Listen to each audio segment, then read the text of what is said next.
네, 한 주간 사회정치 분야의 핫플레이스를 중심으로 이슈를 풀어보는 시사스테이션 시간입니다. 이번 주에는 어떤 일들이 있었는지 지금부터 둘러보겠습니다. 오늘의 첫 번째 행선지입니다.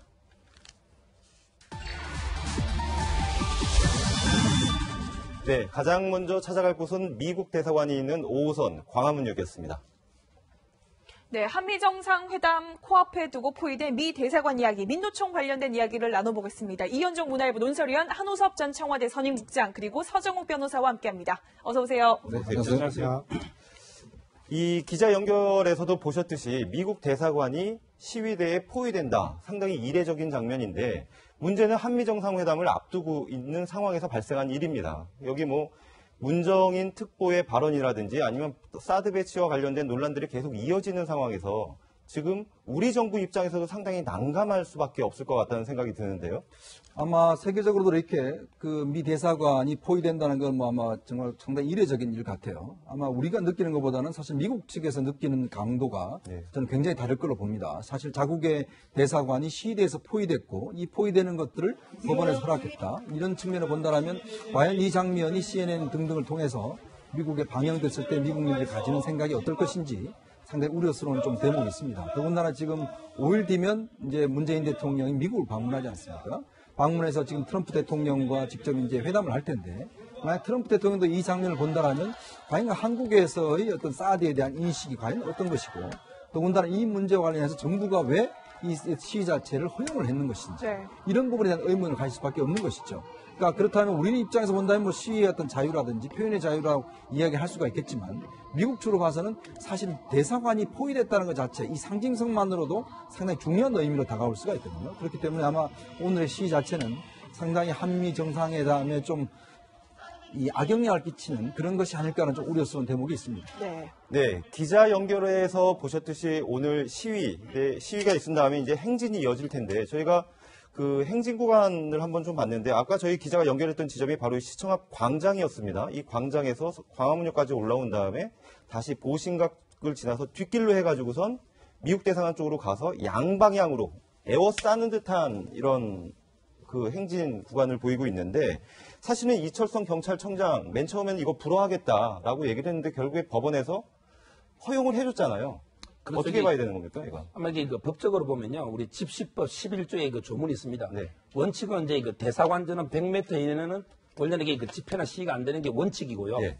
다만 이제 그 예외가 있는데 오늘 같은 게 주말이잖아요. 네. 주말에 이게 집회나 시위가 되는데 주말에도 이게 또 안 되는 경우가 있어요. 그러니까 이게 대사관의 어떤 기능이나 뭔가 이게 안전을 침해하거나 아니면 이게 대규모 집회나 시위로 번질 우려가 있는 경우 있잖아요. 이런 경우는 이게 주말에도 여전히 안 되는데 제가 보기에 대사관을 완전히 에워싸는 거 있잖아요. 이런 부분들은 이게 상당히 어떻게 보면 대사관의 안전이나 이 기능에 장애를 주기 때문에 좀 이게 법적으로 약간 문제가 있다 이렇게 보입니다. 네. 그러니까 사실 문재인 정부 들어서 경찰이 좀 열린 경호다, 열린 정부다 해서 집회 시위를 많이 막지는 않았는데 사실은 미 대사관 뒤쪽 길은 경찰은 좀 허용을 하지 않으려고 했었는데 법원이 조금 일부 허용을 하긴 했더라고요. 예. 결국 그걸 허용함으로 인해서 완전히 포위할 수 있는 그 모양새가 됐고 그 모양새가 이제 직접 화면으로 해서 이제 중계가 될 경우 상당한 이제 악영향이 있을 거라고 보여져요. 그러니까 아까 이현정 의원께서도 말씀하셨다시피 이 문제는 사실 미국인들의 시선에서 좀 볼 필요가 있다 이런 생각이 들어요. 그러니까 왜냐하면 미국민들 입장에서 봤을 땐 자국의 여기 주한미군이 존재하고 그 가족들이 존재하는 거 아닙니까? 이제 그 가족과 군인들의 안전을 위해서 사드를 배치하겠다 이렇게 얘기되는 거고 그거의 연장선상으로 한반도 그 남단 일부가 안전하게 이제 보호가 되는 거 아니겠습니까? 근데 자기 돈 내서 이억만리 타국단에 그야말로 동아시아에서 가장 위험한 지역이라고 하는 곳에 지금 와 있는데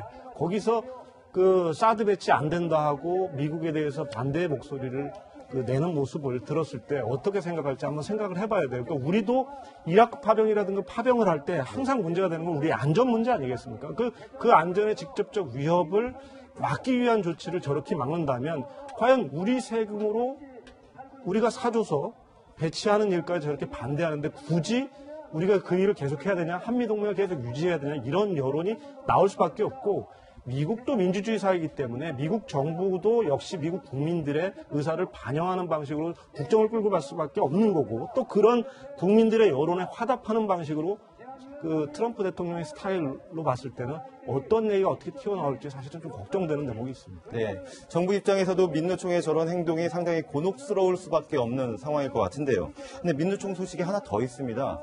이번 주에 청와대 앞길, 동서로 뻗은 그 앞길에 이렇게 사람들이 자유스럽게 이제 왔다 갔다 할 수 있도록 개방한다라는 청와대 발표가 있었는데 그 개방 발표 소식이 나온 지 얼마 되지 않아서 첫 번째 거기를 방문한 1호 손님이 바로 또 민노총이라는 얘기도 있습니다. 글쎄 말입니다. 지금 아마 이 광화문을 이렇게 한번 돌아보시면 이 광화문에 지금 뭐 세월호 천막을 비롯해서 양쪽 옆으로 해서 정부 청사 앞과 그 건너편에 보면 다 천막들이 설치가 되어 있습니다. 이게 이제 인도에 다 설치가 되어 있고 여기 보면 각 그 노동단체나 또 기업들의 어떤 그런 요구 사항들을 이제 반영하는 그런 이제 농성장 비슷하게 되어 있어요. 근데 문제는 이제 사실 청와대가 이제 내일부터 모레부터 이제 본격적인 이제 완전 개방이 되지 않습니까? 그럼 시민들이 가장 이제 그 어떤 면에서 보면 관광객이나 시민들 입장에서 보면 이제 청와대가 1.1 사태 이후에 처음으로 이제 개방이 되는 거기 때문에 사실은 뭐 관심도 많을 테죠. 근데 문제는 이 제일 첫 번째 손님이 바로 민노총이 인도를 전부 다 점거를 하고 있어서 사실 시민들이 접근이 되지 않고 지난주가 어제 같은 경우에 이제 민노총에서 거기 위에 차양막을 설치를 했고 또 거기에 농성을 하고 있어서 아예 도로 자체가 이제 통행을 할 수가 없습니다. 그래서 인도 지금 차도를 조금 틀어서 그 차도를 통해서 사람들이 왔다 갔다 할 수 있도록 했거든요. 근데 문제는 이제 종로구청에서 이 도로법 위반이라 해서 그걸 철거를 했는데 또다시 이제 설치를 하고 아주 왔다 갔다 했어요. 이제 그런 측면을 본다면 과연 민노총이 어떤 자신의 물론 이해관계 물론 좋습니다. 자신들의 어떤 이해관계를 표현하는 방식은 좋은데 과연 이렇게 시민들의 어떤 이용하는 것들 이런 것들을 해서 이렇게까지만 해야 되겠는지 그러니까 어떤 면에서 보면 자기들이 설정한 법은 다 올바른 것 같아요. 결국 이게 뭐 때법이라는 이야기도 있지만 자기들이 하면 옳고 시민들이 하는 것은 아랑곳하지 않고 그거에 대해 비난하는 시민들 향해서 욕설을 하고 제가 지난주 목요일 날인가요?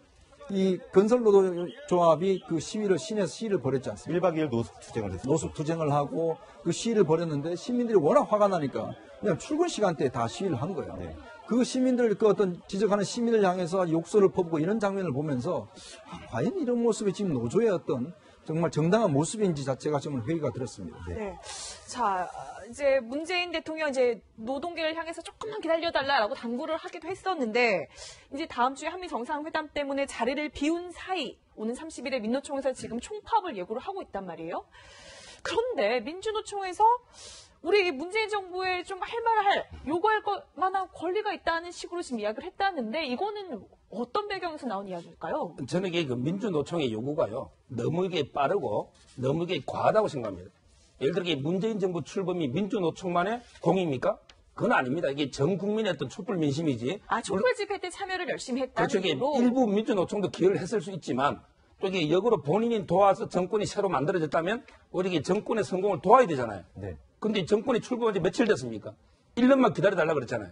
근데 1년도 못 기다리고 바로 뭐 최저임금을 뭐 10,000원 올려라 이런 식으로 이게 너무 무리한 요구를 빠르고 또 이게 과하게 좀 하고 있다. 뭔가 이게 지금은 새 정부의 정책을 조금 이게 한 1년 정도는 참고 이런 이제 기다려보는 게 필요하지 않느냐. 저는 이렇게 생각합니다. 근데 이게 이제 그 민노총의 과도한 측면이 크고요. 저는 근데 정부가 자초한 측면도 있다 이렇게 보여지거든요. 그러니까 문재인 정부의 핵심 관계자들 또 민주당 관계자들이 말끝마다 지금 말씀하시는 게 다 촛불 정부다. 촛불 민심이 탄생시켰다. 이렇게들 얘기를 하고 있어요. 심지어 그 이낙연 총리 같은 경우는 촛불 혁명으로 탄생한 이 촛불 정부에서 이 공무원들은 촛불 민심을 받드는 그런 어떤 종 역할을 해야 한다는 식으로 이제 얘기까지 했거든요. 그러니까 사실상 이 정부의 어떤 발언권이라든가 떠받치고 있는 세력의 핵심이 바로 촛불 세력인데 이 촛불 세력의 중심 주체가 누구냐? 동원력도 가장 세고 그야말로 자원도 가장 많이 제공했던 게 민노총이었던 거예요. 그러니까 그런 민노총 입장에서 사실은 할 말 할 수 있다, 빚 내놔라 이렇게 얘기를 할 수 있는 거죠. 그러니까 상황을 그렇게 내버려둔 측면이 있다. 그러니까 그렇기 때문에 또 어떤 문제도 있냐면 박형철 그 반부패 비서관 임명할 때 그 가불 오토텍의 사주 측을 대변한 변론행위를 했다고 민노총에서 강하게 반대 목소리를 내지 않았습니까?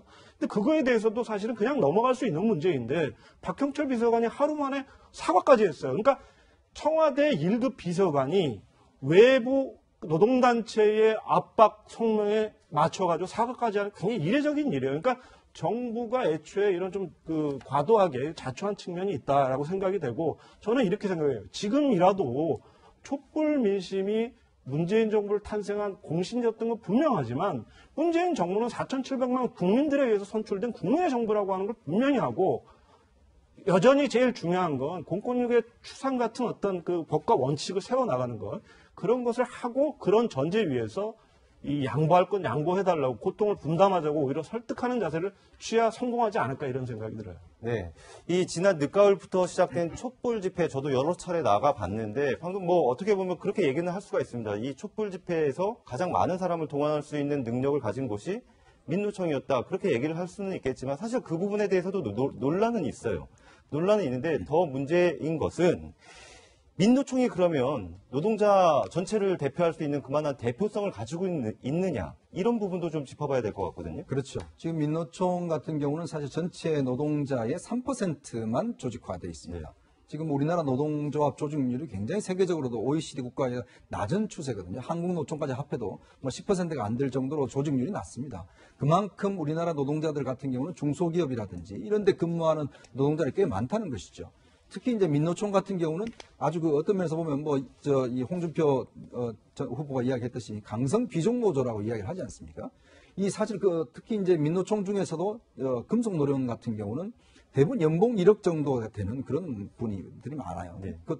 최근에 기아자동차 노조가 있었지만은 그 비정규직 노동자를 결국은 가입시키지 않았습니다. 네. 그러니까 그만큼 정규직 중심에 그다음에 고액 연봉을 받는 조직화된 이 노조 중심이 바로 민노총이거든요. 그렇기 때문에 노동운동계 내에서도 사실은 그동안 여러 가지 논란이 많았죠. 왜냐하면 노동운동이란 결국은 그 어떤 저임금, 거기에 그다음에 열악한 노동 환경, 여기 있는 분들의 어떤 그 환경 개선을 위해서 하는 게 사실 노동운동의 가장 핵심적인 거 아니겠습니까? 우리나라 노동운동이 처음 일어난 게 어떻게 일어났습니까? 전태일 열사가 분실을 하면서 피복노조라든지 정말 열악한 환경에서 환경 개선을 위해서 인간다운 삶을 위해서 한 게 바로 이제 노동조합 운동의 출발이지 않습니까? 근데 가장 지금 어떤 면에서 보면 최고의 혜택을 누리고 있는 민주노총이 전체 노동자의 이득을 대변하고 있다라고 주장을 하고 있는데 저는 아니라고 봅니다. 어떤 면에서 보면 철저히 자기 중심의 이해관계를 요구를 하고 있거든요. 그러면서 본다면 민주노총이 지금 노동계를 대변한다? 저는 아니라고 봐요. 오히려 더 많은 지금의 어떤 비정규직들 이런 문제에 대해서 집중을 해야 되는데 특히 저는 이게 노동 어떤 단체들이 그동안 이제 정치 세력화 됐지 않습니까? 네. 민노당 등등 정의당, 민주통합당 등 해서 실적으로 그렇게 좀 왜곡되어 온 측면들이 있습니다. 그런 측면이 있는데 사실 민노총이 지금의 어떤 조직화가 탄탄하게 되어 있다고 해서 이 노동계의 어떤 전반적인 의견을 반영한다는 것은 상당히 어떤 면에서 넌센스라고 이야기할 수가 있겠죠. 네. 그러니까 실제로 민노총 같은 경우는 지난 대선 때 문재인 당시 대선 후보를 지지한 게 아니라 뭐 김선동 민중여당 후보나 정의당 심상정 후보를 지지를 했었거든요.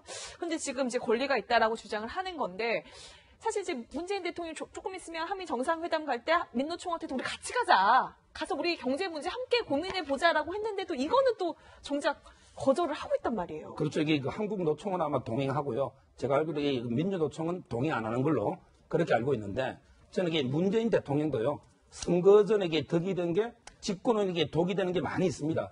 이런 걸 이게 버리대요. 예를 들어 이게 선거 전에 뭐 내 편이나 또 이게 표를 위한 공약들 이거 버리듯이 저는 이게 물론 선거 때 문재인 정부의 당선에 민주노총이 상당히 기여를 했다고 봅니다. 누굴 지지했던 간에 상당히 기여한 부분이 있지만 그렇다고 해서 이게 민주노총의 무리한 요구에 끌리다니서는 절대 안 되고 과감하게 버릴 거는 버려야 된다. 이렇게 봅니다. 네. 그러면 지금부터 이제 민노총 지도부 이야기를 좀 해보겠습니다. 이 민노총 위원장 뽑을 때 이 선거전이 거의 뭐 총선을 방불케 할 정도로 치열하다고 그러는데 얼마나 대단한 자리길래 그렇습니까?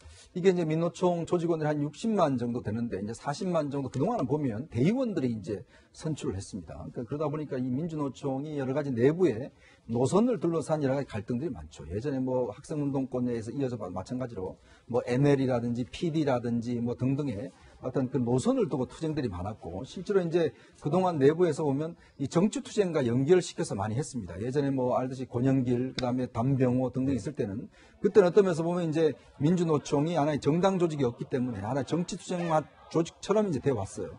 근데 이제 이게 민주통합당이라든지 정치적인 이제 되면서 사실 어떤 면에서 노동적인 이제 단체로 됐고 최근에는 또 민주노동당이나 이런 그 정의당하고 사이도 그렇게 좋지가 않습니다. 근데 지금 이제 지난번 한상균 위원장이 지금 선출될 때 2015년이죠. 그때 될 때는 사실 이제 민주노총 내부에 상당 갈등들이 있었어요. 왜냐하면 민주노총이 너무나 내부 조직력이 없다, 떨어진다, 현장의 노동 이익들을 반영하지 못한다 이런 이제 여러 가지 비판이 있었는데 그때 처음으로 직선제가 됐습니다. 직선제가 되면서 한상균 위원장이 당시 쌍용자동차 노조 지부장 출신이에요. 네. 그러니까 당시 아시겠지만 쌍용자동차가 그 어떤 상당히 강력한 투쟁을 했지 않습니까? 뭐 또 여러 명 자살하기도 하고. 그래서 쌍용자동차의 어떤 현장 바람들 이런 것들을 일으켜서 자신이 아슬아슬하게 당시에 이제 승리를 했습니다. 네. 어떤 걸 해서. 근데 아시겠지만 대표적으로 지지난해 그 민중 총궐기 투쟁이 있었죠. 그렇죠. 바로 이 광화문 광장에서 벌어진. 그러니까 이 현장 투쟁파들 같은 경우는 이제 현장파라고 하는데 이제 노사정 타입 안 한다. 그다음에 하여튼 강력한 현장 투쟁을 통해서 하여튼 이익을 쟁취한다. 즉 현장 투쟁 중심, 즉 이런 것들 중심으로 해서 또 투쟁 중심으로 많이 바뀌어 나가죠. 예전에 같이 노사정이 참석해서 좀 정부와 뭔가 합의하고 이런 것들보다는 오히려 현장 파업이라는 이런 걸 중심으로 해서 권리를 창출하는 이런 것들 중심으로 하다 보니까 지난번 민중총궐 같은 경우는 완전히 예전에 그 80년대 초에 보던 그런 어떤 투쟁들이 벌어졌거든요. 그러면서 본다면 지금의 한상균 위원장 노선 같은 경우는 굉장히 현장과 어떤 투쟁 중심적 그런 지도부라고 할 수가 있겠죠. 네. 사실 저는 이제 한상균 위원장 구속 수감됐기 때문에 민노총 위원장이 바뀐 줄 알았어요. 그랬는데도 아직도 이제 민노총 위원장이 한상균 위원장이더라고요. 당시에 그 치열했던 선거 당시 어떤 공약을 내걸었었는지 한번 보실까요? 박근혜와 맞짱을 드러난 기의원입니다. 한상균입니다. 주제 2014년 11월 우리는 총파업이 불가능하지만 2015년 우리는 노동자의 힘으로 총파업을 완성할 것입니다. 네. 네. 그러니까 제가 아까 말씀드린 것처럼 사실 이제 구속 수감이 됐으면 새로운 지도부를 뽑고 뭐 약간 전열을 정비할 법도 한데 왜 아직도 한상균 위원장인 겁니까? 글쎄요. 그 아마 상징성 같은 게 있을 겁니다. 그러니까 그 한상균 위원장 같은 경우는 이제 쌍용차 출신인데 쌍용차 투쟁 과정에 상당한 이제 힘을 얻어가지고 노조위원장이 됐고 또 이 투쟁 과정에 지금 현재 이제 감옥에 있지 않습니까? 이제 그래서 그 한상균 위원장의 석방이라든가 한상균 위원장의 어떤 그 거취 문제라든가 이런 것들이 아마 민노총 입장에서는 자신들의 대정부 투쟁 요구를 관철시키는 어떤 상징성이라는 측면에서 아마 그 지금 그대로 있는 게 아닌가 이런 생각이 들어요. 네.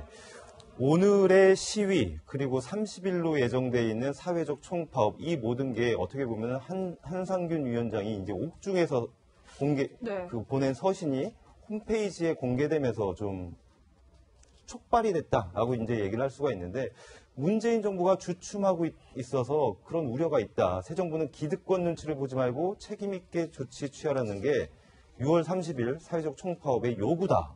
홈페이지에 공개를 했거든요. 자, 지금 정권에 출마한 지 얼마나 됐습니까? 도대체 얼마나 됐다고 지금 뭐 눈치를 보고 있다는 이야기 등등을 하고 있는 것 자체가 보면 결국은 자신들의 주도권을 잡겠다는 것이죠. 즉 이제 최근에 하고 있는 여러 가지 노동 관련한 것들이라든지 1만 원, 최저임금 1만 원, 그다음에 이제 정규조 합법화라든지 등등 이런 것들을 지금 뭔가 당장 해놓으라는 거 아니겠습니까? 그러니까 그 정권에 출마한 지 지금 뭐 2달이 3달이 지났습니까? 겨우 이제 2달 아직 이제 채 안 된 그런 상황인데 아직 정부도 구성이 안 돼서 지금 내각 장관도 구성이 안 된 상황 아니겠어요? 이런 상황에서 지금 자기들의 요구한 청구를 지금 해나라는 것 자체가 보면 이건 제가 볼 때는 참 상식에 어긋나는 것이죠. 그리고 또 지금 보면 예전에 자기들이 했다라고 해서 무슨 맡겨놓은 것 아닌 거 아니겠습니까? 그러면서 보면 또 안에서 뭐 징기스칸처럼 지금 해내야 된다는 그런 주장들이 보면 또 사회 총파업이라고 그랬어요. 네. 사실 지금 노조가 총파업이 아니라 뭐 다른 사회단체라는 이걸 참여를 이제 동의하고 있는 것이거든요. 그런 거 볼 때는 사실상 이거는 노조의 어떤 총파업 투쟁도 아니라 이건 사회적인 총파업 투쟁이라는 그런 의미에 다가서기 때문에 이 지금 정권이 뭡니까? 결국은 예전 박근혜 정부도 아니잖아요. 네. 그런 측면에 봤을 때는 민주노총이 지금 상당히 오버하고 있는 것이 아닌가라는 전 개인적인 생각입니다. 네. 한상균 위원장 이번에는 옥중에서 편지를 보냈다면 2015년에는요 조계사에서 투쟁 지침을 내려보내서 논란이 되기로 했었죠. 그때 장면을 보실까요? 민중의 물결들이 서울로 몰아쳤던 것입니다. 10만이 모이니까 세상은 호들갑을 떨기 시작했습니다. 동지들 함께 해주십시오. 투쟁! 이제 우리는 더 많은 민중의 힘을 보여야 할 때가 됐습니다. 5일 2차 민중 총궐기 노예의 삶을 우리 스스로 이겨내야 합니다. 네, 한상균 위원장이 조계사로 숨어 들어가서 직거하고 있으면서 저거를 보냈었는데 사실 저걸 두고도 저게 지령이냐 아니냐 말이 많았었습니다. 그렇죠. 이게 저도 뭐 법을 하지만 네. 항상 이 헌법에 보장된 노동 상권은요. 네. 항상 이게 최우적으로 행사돼야 되는 거예요. 근데 새 정부 들어서 지금 고용노동부 장관이 정해졌습니까? 지금 이게 청문회도 못하고 있잖아요. 조대엽 장관이요. 그러면 이게 뭔가 새로 장관이 출범하고 그다음에 대화와 협의를 통해서 뭔가 요구를 하다가 안 되면 이게 최후적으로 파업을 통해 얻는 건데 바로 이게 아직 출범도 하기 전에 바로 6월 30일 총파업을 해라. 저는 이게 아까 좀 전에 노예 같은 사람도 넣었지만 너무 이게 그 현실이나 안 맞는 게 아닌가 이런 생각이 듭니다. 네. 근데 사실 민노총이 언제부터 이런 강성 이미지로 이렇게 고착화 됐나 싶어요. 사실 한상균 위원장 같은 경우는 뭐 죽창과 파이프를 들고 심장부로 달려가라 약간 과격한 언어도 많이 쓰는데 예전에는 좀 이런 이미지는 아니지 않았습니까? 그래서 그러니까 노조가 힘이 없었던 시절이 있었죠. 그러니까 예를 들어서 1970년대, 80년대 같은 경우는 노조 설립 자체가 불법화되거나 노조 설립 요건 자체가 굉장히 어려웠고 노동자들이 힘이 없었어요. 단결하지도 어려웠고 임금도 굉장히 저임금이었고 15시간, 16시간 그 장시간 노동을 해야 할 때가 있었습니다. 근데 그 시절에 결국 할 수 있는 방법이라는 것은 결국 대정부 투쟁일 수밖에 없는 거예요. 근데 지금은 사실 그렇지 않지 않습니까?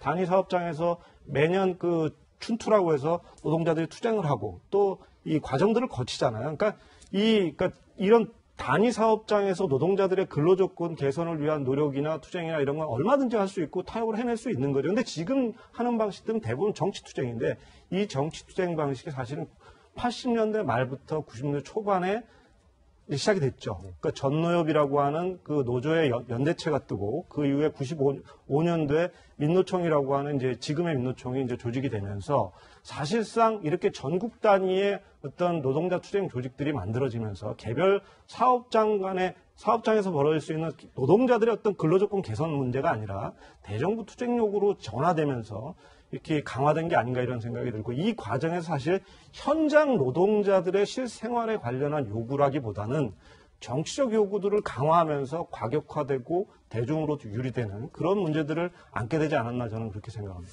이 과거에도 노동운동을 했던 분들이 정치권에 이렇게 입문을 해가지고 활동하셨던 분들이 굉장히 많은데 지금의 한상균 민노총 위원장이 하는 그 과격한 이미지하고는 조금 다른 면도 있습니다. 이 2002년 당시죠. 그 권영길 당시 전 의원이 그 대선에 출마를 했었는데 그 당시에 어떤 말을 했었는지 저희가 영상을 준비했습니다. 보시겠습니다. 여러분 행복하십니까? 살림살이 좀 나아지셨습니까? 이제 우리 사회를 근본적으로 개혁하지 않으면 안 됩니다. 네, 살림살이 나아지셨습니까? 상당히 유행했던 말인데요. 그러니까 결국 이제 노동운동이 결국 자신들의 어떤 이기주의, 자신들의 어떤 권한, 자신들의 어떤 뭐 임금 인상 이것뿐만 아니라 사실 이제 권영길 위원장 시대에 보면 결국 노동운동이 전체 사회운동으로 이제 확산하고 그거에 대한 관심들을 많이 기울였었거든요.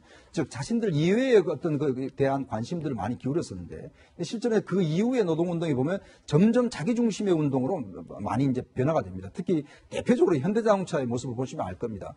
현대자동차가 이제 점점 더 오면서 점점 자기들의 임금 인상 이 문제에 굉장히 집착해서 많이 이제 권력을 키워왔고 그런 현대자동차가 실질적으로 민주노총의 핵심으로 되어 있거든요. 네. 그러니까 노동운동이 보면 이제는 민주노총에 있는 소속된 회사들의 자기 이해, 자기들의 임금 인상 거기에만 집중하다 보니까 나머지 어떤 그런 사회적 권리나 이런 것들에 대한 관심들 전혀 안 기울이는 상황으로 바뀌어버렸죠. 그러다 보니까 이제 점점 고립화되어 나가는 그런 상황이고 실제로 민주노총 회원들도 많이 감소를 했습니다. 그러니까 그런 걸로 비춰봐서는 이제는 노동운동이 자신들의 주장을 하려면 좀 옆에 있는 사람들 좀 살펴야 되는 게 아니냐. 비정규직도 좀 살피고 알바 노동자 좀 살피고 자영업자 좀 살피고 이런 것들 해야 되는데 점점 자기들의 임금만 올라가고 자기들의 권한만 한다고 한다면 국민들이 신뢰하겠습니까? 네. 저는 그런 부분을 지적하고 싶습니다. 네, 사실 뭐 권영길 대선 후보가 선전하면서 민주노동당 창당까지 이어지기도 했던 거 아니겠습니까? 그렇죠. 이게 저도 저 권영길 의원의 살림살이 좀 나아졌느냐 상당히 그 감동 깊게 들었는데요. 옛날 말에 이런 말이 있어요. 그래서 이게 나라는 백성을 하늘로 삼고 백성은 이제 그 먹는 것을 하늘로 삼는다. 이 말에 이게 역대 모든 동서고금을 막론하고 뭔가 이게 국민들의 먹고 사는 문제를 해결하지 못한 정권이 성공한 예는 없습니다. 그래서 이게 저는 권영길 저분이 정말 이게 살림살이 민생에 관심을 가지고 정치를 평가는 상당히 높이 평가하고요. 앞으로 이게 이런 자세가 모든 정치 지금 야당이든 여당이든 이게 필요한 게 아닌가 이렇게 봅니다. 네, 지금까지 오늘의 가장 뜨거운 현안이었죠. 민노총 시위와 관련된 이야기를 짚어봤습니다. 여기서 한우석 국장과는 인사를 나누겠습니다. 고맙습니다. 네, 저희는 다음 역으로 출발하겠습니다.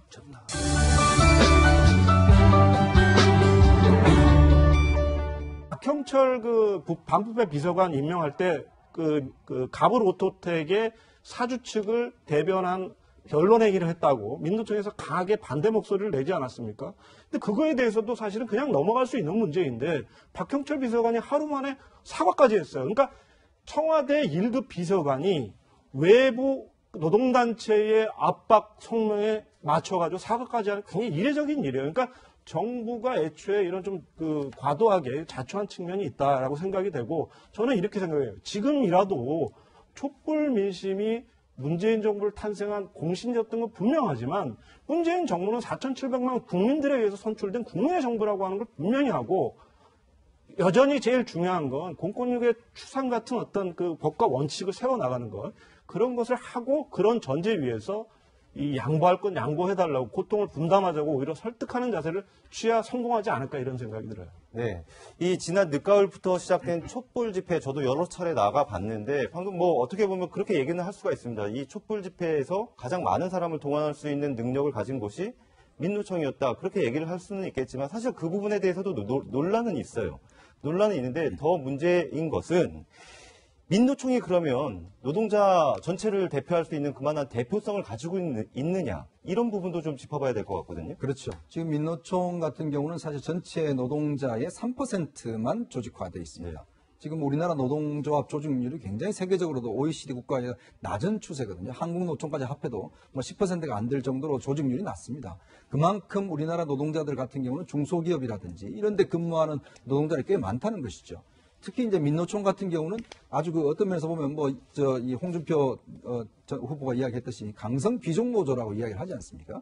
이 사실 특히 이제 민노총 중에서도 금속노령 같은 경우는 대부분 연봉 1억 정도가 되는 그런 분들이 많아요. 네. 또 최근에 기아자동차 노조가 있었지만은 그 비정규직 노동자를 결국은 가입시키지 않았습니다. 네. 그러니까 그만큼 정규직 중심에 그다음에 고액 연봉을 받는 조직화된 이 노조 중심이 바로 민노총이거든요. 그렇기 때문에 노동운동계 내에서도 사실은 그동안 여러 가지 논란이 많았죠. 왜냐 반대하는데 굳이 우리가 그 일을 계속해야 되냐, 한미동맹을 계속 유지해야 되냐 이런 여론이 나올 수밖에 없고 미국도 민주주의 사회이기 때문에 미국 정부도 역시 미국 국민들의 의사를 반영하는 방식으로 국정을 끌고 갈 수밖에 없는 거고 또 그런 국민들의 여론에 화답하는 방식으로 트럼프 대통령의 스타일로 봤을 때는 어떤 얘기가 어떻게 튀어나올지 사실은 좀 걱정되는 대목이 있습니다. 네, 정부 입장에서도 민노총의 저런 행동이 상당히 곤혹스러울 수밖에 없는 상황일 것 같은데요. 근데 민노총 소식이 하나 더 있습니다.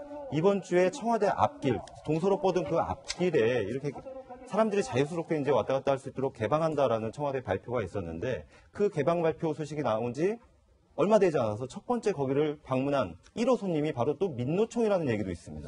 글쎄 말입니다. 지금 아마 이 광화문을 이렇게 한번 돌아보시면 이 광화문에 지금 세월호 천막을 비롯해서 양쪽 옆으로 해서 정부 청사 앞과 그 건너편에 보면 다 천막들이 설치가 되어 있습니다. 이게 이제 인도에 다 설치가 되어 있고 여기 보면 각 그 노동단체나 또 기업들의 어떤 그런 요구 사항들을 이제 반영하는 그런 이제 농성장 비슷하게 되어 있어요. 근데 문제는 이제 사실 청와대가 이제 내일부터 모레부터 이제 본격적인 이제 완전 개방이 되지 않습니까? 네. 그럼 시민들이 가장 이제 어떤 면에서 보면 관광객이나 시민들 입장에서 보면 이제 청와대가 1.1 사태 이후에 처음으로 이제 개방이 되는 거기 때문에 사실은 관심도 많을 테죠. 근데 문제는 이 제일 첫 번째 손님이 바로 민노총이 인도를 전부 다 점거를 하고 있어서 사실 시민들이 접근이 되지 않고 지난주가 어제 같은 경우에 이제 민노총에서 거기 위에 차양막을 설치를 했고 또 거기에 농성을 하고 있어서 아예 도로 자체가 이제 통행을 할 수가 없습니다. 그래서 인도 지금 차도를 조금 틀어서 그 차도를 통해서 사람들이 왔다 갔다 할 수 있도록 했거든요. 근데 문제는 이제 종로구청에서 이 도로법 위반이라 해서 그걸 철거를 했는데 또다시 이제 설치를 하고 아주 왔다 갔다 했어요. 그런 측면을 본다면 과연 민노총이 어떤 자신의 물론 이해관계 물론 좋습니다. 자신들의 어떤 이해관계를 표현하는 방식은 좋은데 과연 이렇게 시민들의 어떤 이용하는 것들 이런 것들을 해서 이렇게까지 해야 되겠는지 그러니까 어떤 면에서 보면 자기들이 설정한 법은 다 올바른 것 같아요. 결국 이게 때법이라는 이야기도 있지만 자기들이 하면 옳고 시민들이 하는 것은 아랑곳하지 않고 그거에 대해 비난하는 시민들 향해서 욕설을 하고 제가 지난주 목요일 날인가요? 이 건설노동 네, 한 주간 사회정치 분야의 핫플레이스를 중심으로 이슈를 풀어보는 시사스테이션 시간입니다. 이번 주에는 어떤 일들이 있었는지 지금부터 둘러보겠습니다. 오늘의 첫 번째 행선지입니다.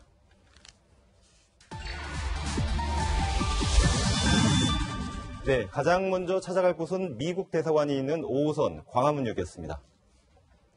네, 한미정상회담 코앞에 두고 포위된 미 대사관 이야기, 민노총 관련된 이야기를 나눠보겠습니다. 이현종 문화일보 논설위원, 한호섭 전 청와대 선임국장, 그리고 서정욱 변호사와 함께합니다. 어서 오세요. 네, 안녕하세요.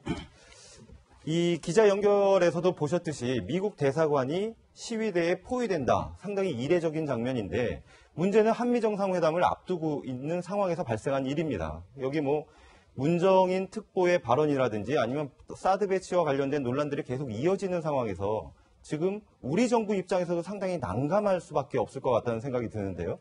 아마 세계적으로도 이렇게 그 미 대사관이 포위된다는 건 뭐 아마 정말 상당히 이례적인 일 같아요. 아마 우리가 느끼는 것보다는 사실 미국 측에서 느끼는 강도가 저는 굉장히 다를 걸로 봅니다. 사실 자국의 대사관이 시위대에서 포위됐고 이 포위되는 것들을 법원에서 허락했다. 이런 측면을 본다면 과연 이 장면이 CNN 등등을 통해서 미국에 방영됐을 때 미국민들이 가지는 생각이 어떨 것인지 상당히 우려스러운 좀 대목이 있습니다. 더군다나 지금 5일 뒤면 이제 문재인 대통령이 미국을 방문하지 않습니까? 방문해서 지금 트럼프 대통령과 직접 이제 회담을 할 텐데, 만약 트럼프 대통령도 이 장면을 본다라면, 과연 한국에서의 어떤 사드에 대한 인식이 과연 어떤 것이고, 더군다나 이 문제와 관련해서 정부가 왜 이 시위 자체를 허용을 했는 것인지, 이런 부분에 대한 의문을 가질 수밖에 없는 것이죠.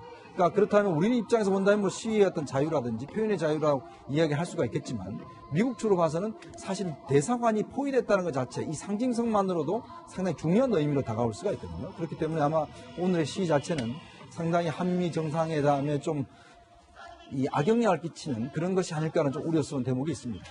네, 기자 연결해서 보셨듯이 오늘 시위가 있은 다음에 이제 행진이 이어질 텐데 저희가 그 행진 구간을 한번 좀 봤는데 아까 저희 기자가 연결했던 지점이 바로 시청 앞 광장이었습니다. 이 광장에서 광화문역까지 올라온 다음에 다시 보신각을 지나서 뒷길로 해가지고선 미국 대사관 쪽으로 가서 양방향으로 에워싸는 듯한 이런 그 행진 구간을 보이고 있는데 사실은 이철성 경찰청장 맨 처음에는 이거 불허하겠다라고 얘기를 했는데 결국에 법원에서 허용을 해줬잖아요. 어떻게 봐야 되는 겁니까, 이거? 아마 이게 그 법적으로 보면요, 우리 집시법 11조에 그 조문이 있습니다. 네. 원칙은 이제 그 대사관전은 100m 이내는 원래는 이게 그 집회나 시위가 안 되는 게 원칙이고요. 네. 다만 이제 그 예외가 있는데 오늘 같은 게 주말이잖아요. 네. 주말에 이게 집회나 시위가 되는데 주말에도 이게 또 안 되는 경우가 있어요. 그러니까 이게 대사관의 어떤 기능이나 뭔가 이게 안전을 침해하거나 아니면 이게 대규모 집회나 시위로 번질 우려가 있는 경우 있잖아요. 이런 경우는 이게 주말에도 여전히 안 되는데 제가 보기에 대사관을 완전히 에워싸는 거 있잖아요. 이런 부분들은 이게 상당히 어떻게 보면 대사관의 안전이나 이 기능에 장애를 주기 때문에 좀 이게 법적으로 약간 문제가 있다 이렇게 보입니다. 네. 사실 문재인 정부 들어서 경찰이 좀 열린 뭐 경호다, 뭐 열린 뭐 정부다 해서 집회 시위를 많이 막지는 않았는데 사실은 요 그 미 대사관 뒤쪽 길은 경찰은 좀 허용을 하지 않으려고 했었는데 법원이 조금 일부 허용을 하긴 했더라고요. 예. 결국 그걸 허용함으로 인해서 완전히 포위할 수 있는 그 모양새가 됐고 그 모양새가 이제 직접 화면으로 해서 이제 중계가 될 경우 상당한 이제 악영향이 있을 거라고 보여져요. 그러니까 아까 이현정 의원께서도 말씀하셨다시피 이 문제는 사실 미국인들의 시선에서 좀 볼 필요가 있다 이런 생각이 들어요. 그러니까 왜냐하면 미국민들 입장에서 봤을 땐 자국의 여기 주한미군이 존재하고 그 가족들이 존재하는 거 아닙니까? 이제 그 가족과 군인들의 안전을 위해서 사드를 배치하겠다 이렇게 얘기되는 거고 그거의 연장선선으로 한반도 그 남단 일부가 안전하게 이제 보호가 되는 거 아니겠습니까? 근데 자기 돈 내서 이억만리 타국단에 그야말로 동아시아에서 가장 위험한 지역이라고 하는 곳에 지금 와 있는데 거기서 그 사드 배치 안 된다 하고 미국에 대해서 반대의 목소리를 내는 모습을 들었을 때 어떻게 생각할지 한번 생각을 해봐야 돼요. 그러니까 우리도 이라크 파병이라든가 파병을 할 때 항상 문제가 되는 건 우리의 안전 문제 아니겠습니까? 그 안전의 직접적 위협을 막기 위한 조치를 저렇게 막는다면 과연 우리 세금으로 우리가 사줘서 배치하는 일까지 저렇게 조합이 그 시위를 시내에서 시위를 벌였지 않습니까? 1박 2일 노숙투쟁을 했습니다. 노숙투쟁을 하고 그 시위를 벌였는데 시민들이 워낙 화가 나니까 그냥 출근 시간대에 다 시위를 한 거예요. 그 시민들 그 어떤 지적하는 시민을 향해서 욕설을 퍼붓고 이런 장면을 보면서 과연 이런 모습이 지금 노조의 어떤 정말 정당한 모습인지 자체가 좀 회의가 들었습니다. 네. 자, 이제 문재인 대통령 이제 노동계를 향해서 조금만 기다려달라라고 당부를 하기도 했었는데 이제 다음 주에 한미 정상회담 때문에 자리를 비운 사이 오는 30일에 민노총에서 지금 총파업을 예고를 하고 있단 말이에요. 그런데 민주노총에서 우리 문재인 정부에 좀 할 말을 요구할 만한 권리가 있다는 식으로 지금 이야기를 했다는데 이거는 어떤 배경에서 나온 이야기일까요? 저는 이게 그 민주노총의 요구가요, 너무 이게 빠르고 너무 이게 과하다고 생각합니다. 예를 들어 이게 문재인 정부 출범이 민주노총만의 공입니까?